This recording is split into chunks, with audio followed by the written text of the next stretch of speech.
الفاتحة. أعوذ بالله من الشيطان الرجيم. بسم الله الرحمن الرحيم. الحمد لله رب العالمين الرحمن الرحيم مالك يوم الدين. إياك نعبد وإياك نستعين اهدنا الصراط المستقيم صراط الذين أنعمت عليهم غير المغضوب عليهم ولا الضالين. آمين. Bismillahirrahmanirrahim.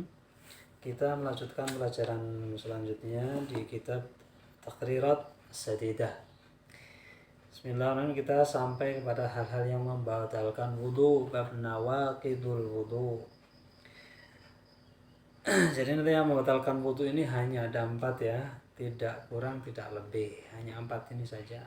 Jangan sampai nanti bertanya lagi, ini saya terkena kotoran nih, harus wudu lagi enggak, dan seterusnya. Tadi setelah memahami betul secara seksama 4 hal membatalkan wudu ini, maka nanti sudah tidak bimbang lagi apakah wudu saya batal ataukah tidak.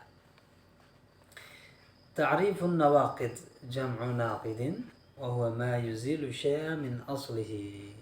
Sebenarnya naqidul wudu ini dikritisi bahwa lafaz naqid ini membatalkan dari asalnya. Jadi mencerabut dari asalnya, jadi mestinya bukan pakai nawaqidul wudu ya. Wal murad biha al asbab allati yantahi bihal wudu. Makanya ini secara majaz saja, karena yang dikehendaki itu al asbab allati yantahi bihal wudu, yaitu sebab-sebab yang menjadikan orang yang bersifat wudu itu habis gitu. Artinya sudah habis masa wudunya, harus wudu lagi. Wahai arba'atun, ada 4. An-naqidul awal, yang membatalkan pertama, al-khariju min hadis sabilaini, segala sesuatu yang keluar dari 2 jalan, depan dan belakang. Mengkubalin atau burin, dari jalan depan maupun belakang. Rihun au ghairuhu, angin, udara atau yang lainnya, apapun yang keluar, maka wudunya batal. Illal maniyya, kecuali mani. Sawa'un akana al-kharij mu'tadan am ghairu mu'tadin, radban aw syaffan. Baik itu keluarnya seperti biasa atau berbeda dengan cara-cara berbeda, pokoknya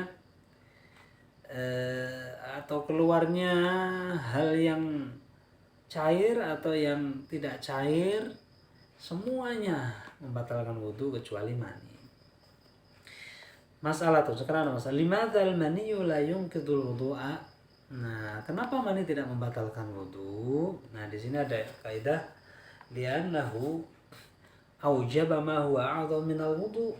Karena wudu mewajibkan sesuatu yang lebih besar dari wudu, yaitu mandi. Wa huwa al-ghuslu fala yujibul wudu.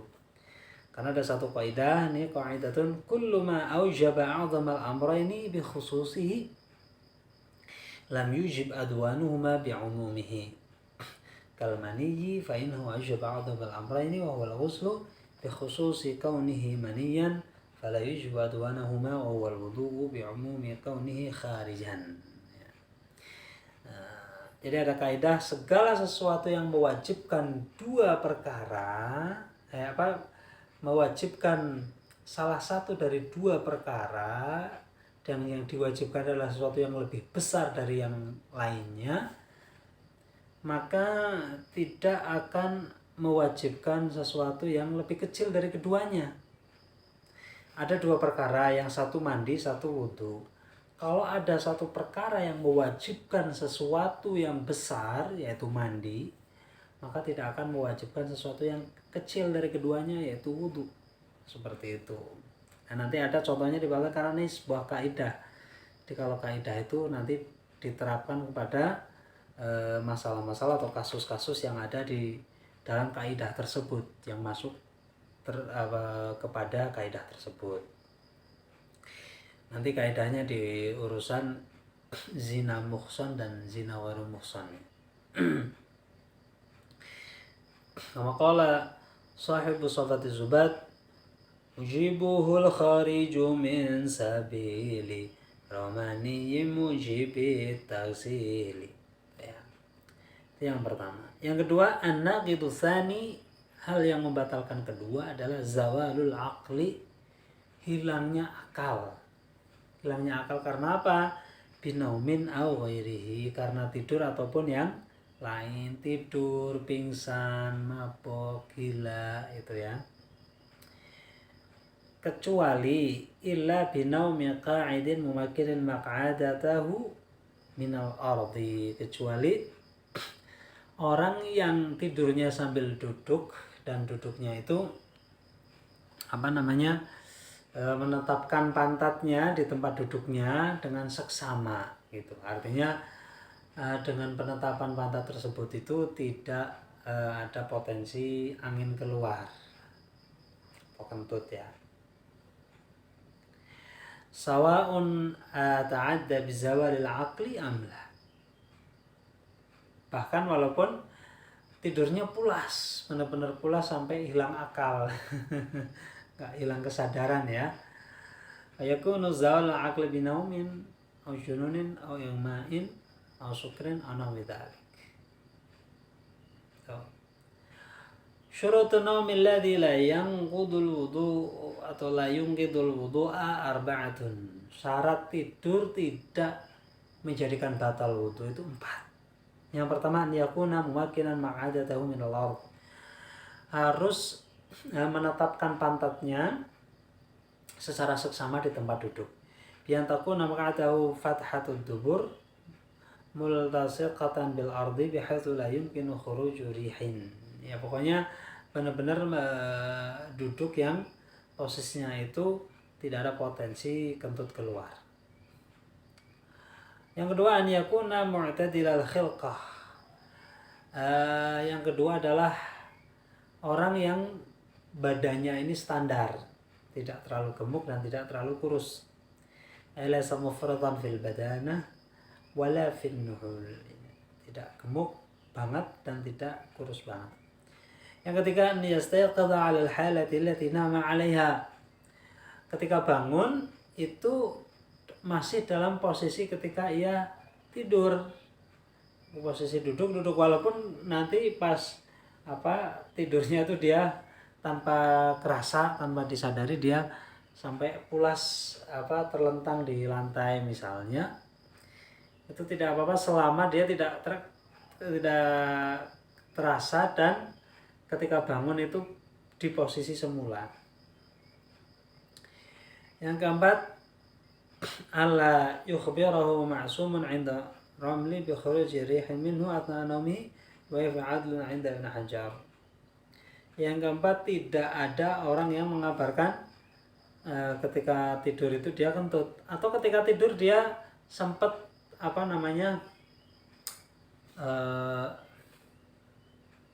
terlentang di lantai sampai pulas. Tuh. Ini kalau menurut Imam Romli yang mengabarkan itu harus Nabi Rasul. Tapi kalau menurut Imam Ibnu Hajar ya asal orang adil, orang jujur, orang yang benar, maka ya wudunya jadi batal. Baik. Sekarang yang membatalkan ketiga, an-naqidu tsalitsu. Hal yang membatalkan ketiga, iltiqau basyarati rajulin wa imra'atin kabiran yajnabiyin min ghairi hailin. Bertemunya atau bersentuhannya kulit laki-laki dan perempuan tanpa ada penghalang. Ya. Tentunya perempuan yang atau laki-laki yang sudah sama-sama besarnya, sama-sama bukan mahram, ya. Dan kulit, ya, nanti bukan gigi, bukan rambut, dan bukan kuku. Oke, sekarang syurutun naqdil wudu'i bil iltiqal khamsatu. Syarat bersentuhannya kulit laki-laki dan perempuan menjadi batal wudunya itu ada 5. Yang pertama, an yakuna bil basyarah, harus kulit dengan kulit. Kharaja bisin wa dhufr wa sya'r. Maka tidak termasuk dari kulit adalah rambut, kuku, dan gigi. Yang kedua, ikhtilaful jins, harus laki-laki dan perempuan, benar-benar laki-laki dan benar-benar perempuan. fala naqdu bainal mar'ataini war rajulaini wa kadzalika al-khuntha lisyak. Maka tidak membatalkan sesama jenis ataupun orang yang mohon maaf khunsa atau biasanya disebutnya banci atau orang yang punya dua alat kelamin. Yang ketiga, an yakuna kabira ini. Syarat berikutnya adalah sama-sama besar, dewasa. Balagha hadda syahwa urfan. Besar di sini standarnya adalah ketika sudah muncul syahwat atau hal yang menarik di lawan jenisnya. Ya tentunya ini menurut uruf. Kalau uruf itu berarti takarannya adalah ukurannya adalah orang yang normal. Bihaitsu law ra'ahuma sahibat tab'i as-salim lashtahahuma lizwaji wa illam yakuna bilghaini wa illam yakuna balighaini bi ihda alamat al-bulugh ats-thalath. Ya. Jadi asal sudah syahwat walaupun belum balik, asalkan menimbulkan rasa syahwat, yaitu ingin melakukan seperti itulah. Kemudian syarat yang keempat, an yakuna ajnabiyaini, harus orang lain, artinya bukan orang yang haram dinikah. Ya, ay laisa bainahuma mahramiyatun. Itu tidak ada mahram. Di orang yang halal dinikah, berarti termasuk istri sendiri juga membatalkan. Dan haram dinikahnya juga haram dinikah yang mu'abbad. Kalau haram dinikah sementara, tetap membatalkan wudu, seperti adiknya istri, bibinya istri, itu ya. Itu walaupun haram dinikah, tapi haram dinikahnya sementara.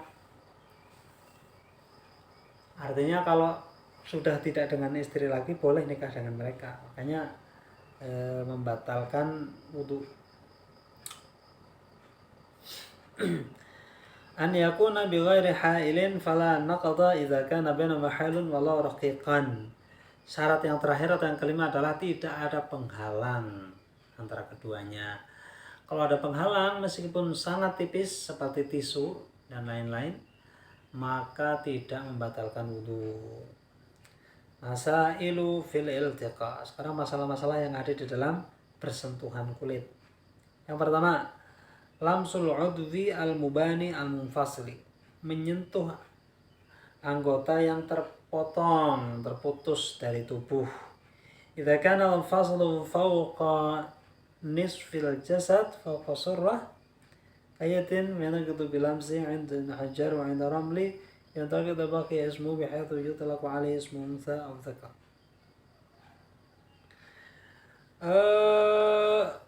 Kalau yang terpisah itu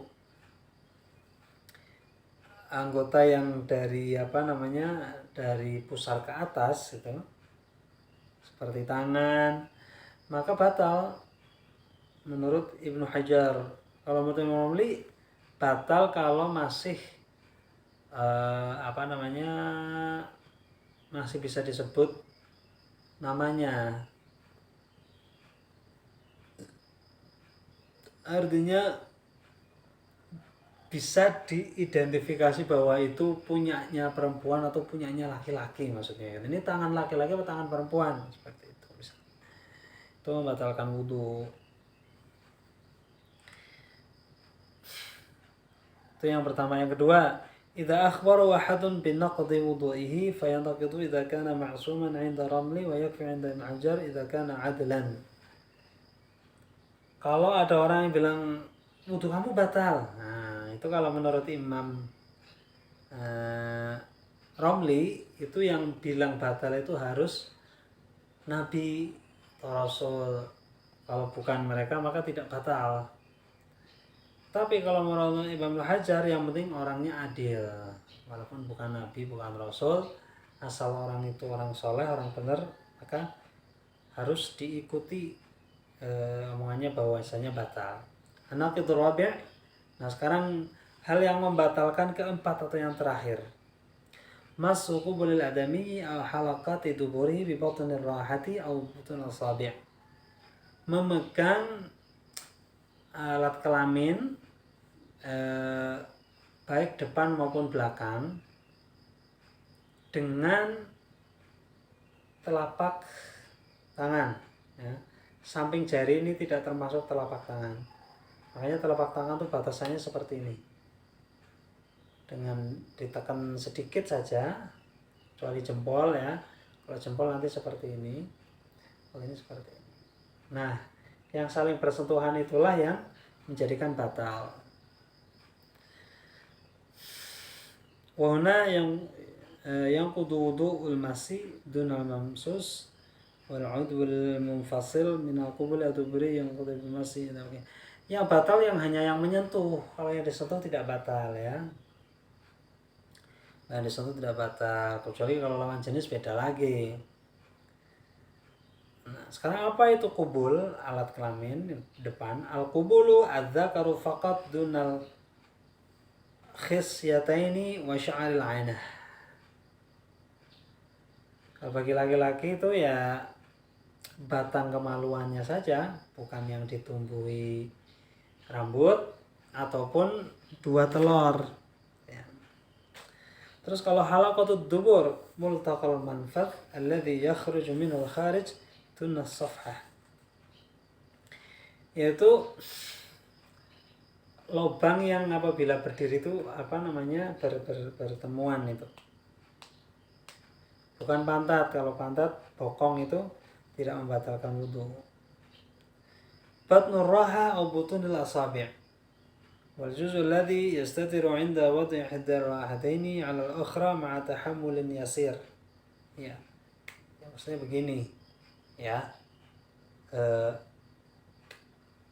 Pokoknya yang ditempelkan begini dengan penekanan sedikit saja, nggak usah ditekan terlalu kencang, terlalu keras. Itulah yang membatalkan wudu apabila menyentuh alat kelamin maupun lubang belakang. Sekarang perbedaan al-farqu bainal massi wal lamsi. Perbedaan antara lames menyentuh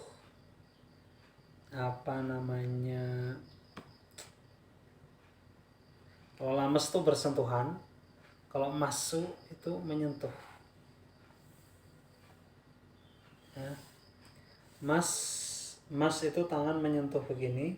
Kalau lames itu asal bersentuhan kulit, semua kulit. Makanya perbedaannya ada 8 ya, kurang lebih. Yang pertama masu. Yantaqidul masu dunal mamsus. Kalau masu yang begini itu yang batal yang memegang. Artinya apa? Memegang kelamin. Misalnya kelaminnya sendiri ataupun punya orang lain yang masih sesama jenis. Kalau beda jenis beda lagi. Makanya kalau untuk yang masuk, ini yang batal hanya yang masuk. Yantaqidul lamis wal mamus. Tapi kalau lamis bersentuhan kulit laki-laki dan perempuan, maka dua-duanya batal. Yang kedua, khasun bi batnir rahah wa butunil asabi'. Kalau emas itu khusus dengan ini dalamnya telapak tangan, ya, dalamnya telapak tangan, dekat tempel begini. Kalau lames itu yang tak bilang si jami'ul basharah. Kalau lames itu seluruh kulit yang ada di tubuh. Setelah bersentuhan ya batal. Yang ketiga, la yushtaratu ikhtilaful jins. Kalau emas itu tidak harus beda jenis. Jangankan beda jenis, megang punya sendiri saja batal. Tapi kalau lames, yushtaratu ikhtilaful jins, disyaratkan harus laki-laki dan perempuan. Yang keempat, la yushtaratu bulughu haddi syahwah. Ya. Kalau emas itu tidak disyaratkan umurnya sudah umur yang menimbulkan syahwat. Bahkan megang punya bayi pun itu batal wudunya.